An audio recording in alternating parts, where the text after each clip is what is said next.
Good evening everyone, कैसे हैं आप लोग। इस चैनल पे मैं बहुत सारे ट्रेडिंग के वीडियोस बनाता हूँ। निफ्टी और बैंक निफ्टी में आपका क्या अप्रोच होना चाहिए, इंट्राडे या स्विंग्स ट्रेडिंग को लेकर के चार्ट एनालिसिस भी कर रहा होता हूँ, एक्सपायरीज के वीडियोस लेकर के आता हूँ। लेकिन बहुत सारे ऐसे लोग हैं जो ट्रेडिंग नहीं करते हैं, वो सिर्फ इन्वेस्टमेंट में ही यकीन करते हैं। उसका सबसे बड़ा रीज़न ये होता है कि उनके पास टाइम अवेलेबिलिटी जो है वो बहुत ज़्यादा नहीं है कि वो मार्केट में एक्टिवली पार्टिसिपेट कर पाएँ।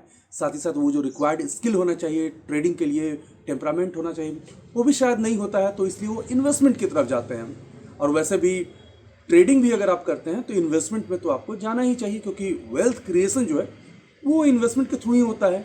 लेकिन जब इन्वेस्टमेंट का डिसीजन लेना होता है तो खास करके ऐसे इन्वेस्टर जो स्टॉक मार्केट से भी थोड़ा फैमिलियर हो चुके हैं, उनके सामने सबसे बड़ा कंफ्यूजन यही हो जाता है कि क्या वो पैसिवली म्यूचुअल फंड में ही इन्वेस्टमेंट करते रहें लॉन्ग टर्म में, या फिर बेहतर रिटर्न के लिए डायरेक्टली स्टॉक में जाना अच्छा है। आज इस वीडियो में इसी टॉपिक को एड्रेस करूंगा, लेकिन इसके पहले चैनल को सब्सक्राइब नहीं किया है तो चैनल को सब्सक्राइब कीजिए, वीडियोस को लाइक एंड शेयर कीजिए और बेल आइकन को जरूर प्रेस कीजिए, ताकि हमारे द्वारा पोस्ट किए गए वीडियोस के लेटेस्ट नोटिफिकेशंस आपके मोबाइल पे सबसे पहले पहुंच जाए। वैसे इन्वेस्टर जो स्टॉक मार्केट से थोड़ा बहुत भी फैमिलियर है, उन्हें जब इन्वेस्टमेंट करना होता है तो वो इक्विटी म्यूचुअल फंड्स को जनरली प्रेफर करते हैं, क्योंकि उन्हें ये लगता है कि डायरेक्टली स्टॉक मार्केट में इन्वेस्टमेंट करना काफ़ी ज़्यादा रिस्की हो सकता है। इंडिविजुअल स्टॉक के बारे में अगर जानकारी नहीं है तो बहुत पेनफुल हो सकता है। इसलिए वो ग्रोथ म्यूचुअल फंड या यूँ कहे कि इक्विटी म्यूचुअल फंड्स में इन्वेस्ट करते हैं, क्योंकि वहाँ पे उनका पैसा एक एक्सपोर्ट फंड मैनेजर है वो मैनेज करता है। अब म्यूचुअल फंड का यही कॉन्सेप्ट है, सबका पैसा एक जगह पे पूल होकर के इकट्ठा होता है और उस पैसे को डिफरेंट स्टॉक्स में इन्वेस्ट किया जाता है। लेकिन आपको मैं यहाँ पे बता दूं कि म्यूचुअल फंड में इन्वेस्टमेंट करना सेफर तो है, लेकिन पिछले 4 साल में आप देखेंगे तो शायद ही कोई ऐसा म्यूचुअल फंड है जिसने बहुत ही एक्सेप्शनल रिटर्न दिया हो। जनरली 5% से लेकर के 10% के आसपास ही रिटर्न रहा है। ऐसे में इन्फ्लेशन को बीट करना काफ़ी डिफ़िकल्ट है।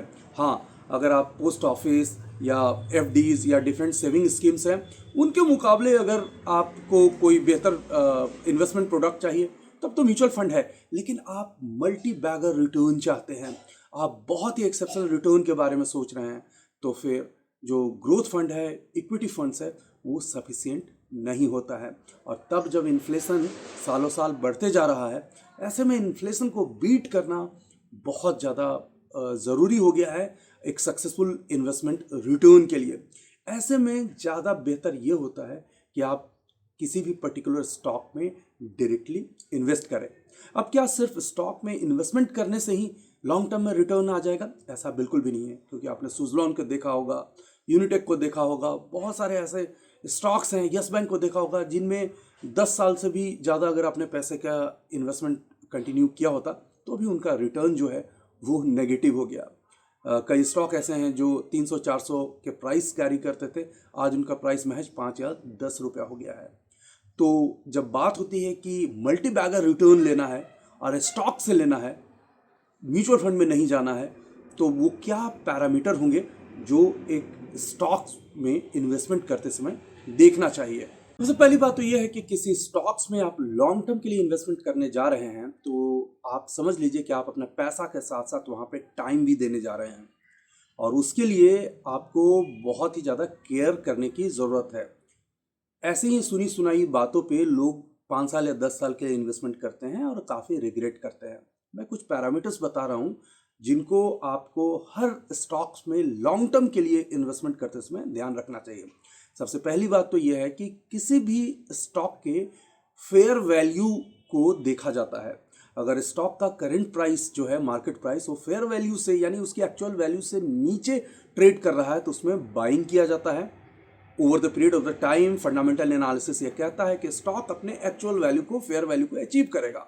वहीं अगर फेयर वैल्यू से ऊपर कोई स्टॉक जो है अभी ट्रेड कर रहा है तो आपके पास ऑलरेडी पोर्टफोलियो में है तो उसे एग्जिट कर लीजिए, या फिर ऐसे स्टॉक से बचा जा सकता है अगर आपके पास ये स्टॉक अभी तक नहीं है।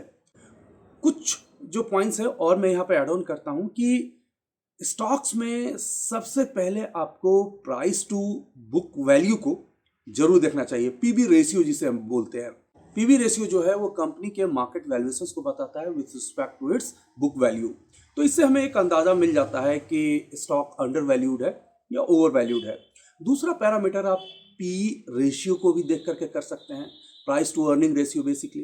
Price to earning ratio basically ये कहता है कि कंपनी के 1 रुपए की अर्निंग के लिए कोई इन्वेस्टर कितना पैसा देना चाह रहा है। तो आप पी रेशियो से भी अंडर वैल्यूड या ओवर वैल्यूड स्टॉक के बारे में पता कर सकते हैं। याद रखिएगा, पी रेशियो पढ़ते समय हमेशा जब भी आप किसी पर्टिकुलर स्टॉक को कंपेयर करें तो उसे उसी सेक्टर के स्टॉक्स के साथ कंपेयर करें, क्योंकि आईटी का पी कुछ और हो सकता है, आईटी इंडस्ट्री का, फर्टिलाइजर का कुछ और हो सकता है। तो जो कंपनीज आप कंपेयर करते हैं उनको उन्हीं सेक्टर का होना चाहिए, याद रखिएगा। साथ ही साथ कुछ और पैरामीटर्स के बारे में आपसे बात कर लेता हूं। उसमें से है कि आपको कंपनी का पेग रेशियो के बारे में भी जरूर पढ़ना चाहिए। अब ये पेग रेशियो क्या है? तो generally price to earning ratio तो आपने पढ़ लिया, पी रेशियो। और उसके बाद कंपनी ईयरली लेवल पे ग्रो कर रही होती है। तो प्राइस टू अर्निंग को ग्रोथ के साथ जब हम रेशियो बना रहे होते हैं तो वो पेग रेशियो होता है। तो पेग रेशियो जिन कंपनियों का अच्छा हो रहा होता है उनमें भी इन्वेस्ट करना बहुत ही बेहतर आइडिया होता है। एक और बात है कि कंपनी का डिविडेंड यील्ड जो है वो आप जरूर देख लीजिए। जो भी कंपनी डिविडेंड देती है वो कहीं ना कहीं अपने प्रॉफिट से अपने शेयर होल्डर को पैसा डिस्ट्रीब्यूट कर रही है। इसलिए कहा यह जाता है कि डिविडेंड देने वाली कंपनी जो है वो काफ़ी अच्छी है। लेकिन करंट मार्केट प्राइस के रिस्पेक्ट में जो ईयरली डिविडेंड दिया गया है वो कितना है उसे ही हम डिविडेंड यील्ड कहते हैं। जनरली 4 to 6% के आसपास वाला डिविडेंड यील्ड काफ़ी अच्छा माना जाता है। तो ये कुछ मैंने पॉइंट्स आपको बताएं कि अगर आप म्यूचुअल फंड की जगह डायरेक्टली स्टॉक्स में इन्वेस्ट करना चाहते हैं तो ये कुछ बेसिक पैरामीटर है जिनसे आप मल्टी बैगर स्टॉक ढूंढ सकते हैं। अगर आप पूरी तरीके से डिटरमाइंड हैं कि आपको किसी इंडिविजुअल स्टॉक्स में पैसा लगाना है ही नहीं, आपको मॉडरेट रिटर्न भी चाहिए म्यूचुअल फंड से, तो मैं सलाह दूंगा कि बहुत सारे म्यूचुअल फंड्स अवेलेबल हैं बाजार में। आप इतना ज़्यादा कंफ्यूज मत होइए, क्योंकि कई बार म्यूचुअल फंड एजेंट्स जो हैं वो अपने प्रोडक्ट को सेल करने के चक्कर में आपको कुछ गलत प्रोडक्ट जो है वो दे करके चले जाते हैं, जिसका कि खामियाजा आपको कई सालों के बाद उठाना पड़ेगा। तो म्यूचुअल फंड ही आपको लेना है तो आपको सिर्फ और सिर्फ एक ही म्यूचुअल फंड लेना चाहिए, वो है इंडेक्स म्यूचुअल फंड। क्या है इंडेक्स म्यूचुअल फंड? इसके बारे में मैंने डिटेल वीडियो बनाया है, basic of stock market series में जाकर के प्लेलिस्ट में देख सकते हैं। वैसे मैं ब्रीफली यहाँ पे बता दूं कि ऐसा म्यूचुअल फंड जिसमें फंड मैनेजर जो है वो सारे पैसों को इंडेक्स में ही इन्वेस्ट करता है, यानी निफ्टी में अगर इन्वेस्ट कर रहा है तो निफ्टी के 50 कंपनियों में ही इन्वेस्ट करेगा। सेंसेक्स में कर रहा है तो सेंसेक्स की 30 कंपनियों में इन्वेस्ट करेगा। आप जानते हैं कि खराब कंपनियां निफ्टी से बाहर हो रही होती है, सेंसेक्स से बाहर होती है, अच्छी कंपनियां अंदर आ रही होती है। तो हमेशा आपका पैसा जो है वो अच्छे स्टॉक्स में ही इन्वेस्टेड होगा। और सबसे अच्छी बात तो ये है कि एवरेज बेसिस पे देखा जाए तो ईयरली इंडेक्स जो है वो 15 to 16% का रिटर्न देते ही आ रही है। तो जहां नॉर्मल म्यूचुअल फंड 5-10% देते हैं, इंडेक्स म्यूचुअल फंड में इन्वेस्ट कीजिए और वो कम से कम 15-16% का बेनिफिट तो आप ले ही सकते हैं। और कंपाउंडेड अगर आप रखेंगे तो ये बहुत ज़्यादा हो जाता है।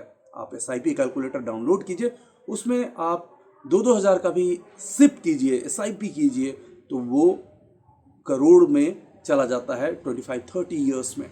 तो मेरा ये कहना है कि म्यूचुअल फंड्स में भी जा रहे हैं आप तो इंडेक्स फंड में ही जाइए, कहीं और डाइवर्सिफाई करने की ज़रूरत नहीं है। और इंडिविजुअल स्टॉक्स में आप जा रहे हैं तो आपको कुछ बेसिक स्टडी जरूर कर लेनी चाहिए। लेकिन मेरा यकीन मानिए कि मल्टी बैगर रिटर्न के बारे में आप चाहते हैं, 100x 200x ये रिटर्न अगर आप चाहते हैं तो वो आपको म्यूचुअल फंड से नहीं, आपको डायरेक्टली स्टॉक से ही मिलेगा।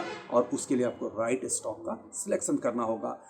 आपके पोर्टफोलियो में अभी ऐसे कौन से स्टॉक्स हैं जो आप उम्मीद कर रहे हैं कि वो फ्यूचर में मल्टी बैगर हो जाएंगे? कमेंट सेक्शन में जरूर बताइए। साथ ही साथ आप हमसे फेसबुक, ट्विटर, इंस्टाग्राम, कोरा और लिंक्डइन में कनेक्ट हो सकते हैं। Thanks for watching, take care.